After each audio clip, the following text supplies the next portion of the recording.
ZTE's Nubia brand has been shipping out decent smartphones for the Indian market for quite some time now. One of its recent launches is the Nubia M2, which does offer some good specs.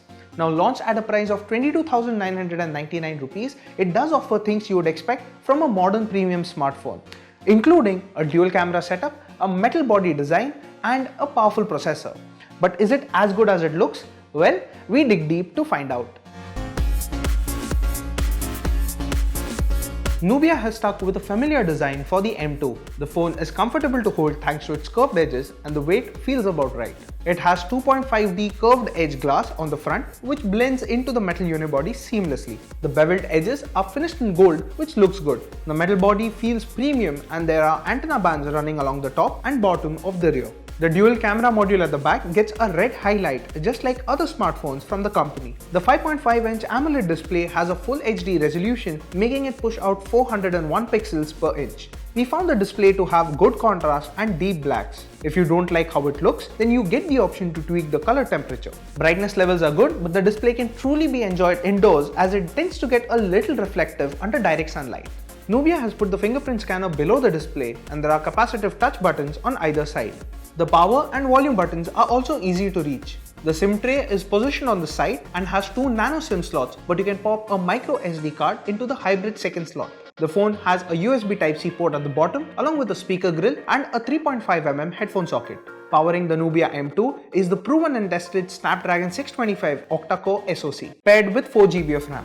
The smartphone has 64GB of storage which is expandable via the micro SD card slot up to 200GB. Nubia chose to ship the M2 with Android Marshmallow instead of Nougat, which results in some points being cut in our books. To make the outdated OS look fresh, Nubia has overlaid its Nubia UI on top. The interface is rearranged from stock Android, making it a little bit harder to find some settings. Nubia has also clubbed the functionality of the back and overview buttons, which can get a little annoying if you are used to the standard Android layout. Performance is quite good and the phone could handle almost everything we threw at it. The 3630 mAh battery is non-removable, but it can easily deliver over a day of battery life. There was minimal drain when the phone was idle and it feels well optimized. Nubia bundles a Qualcomm Quick Charge 3 compatible charger which tops the phone up quickly. The M2 has dual 13-megapixel cameras at the back, one used as an RGB sensor and the other as a monochrome sensor, all protected by sapphire glass. And at the front there is a 16-megapixel camera for selfies. The Nubia camera app is easy to use and offers quick toggles for HDR, modes and filters. You get a Pro mode to make the most of the camera hardware, while other modes are available under Camera Family. Photos taken with the M2 turn out well in daylight and objects at a distance still have decent amount of detail.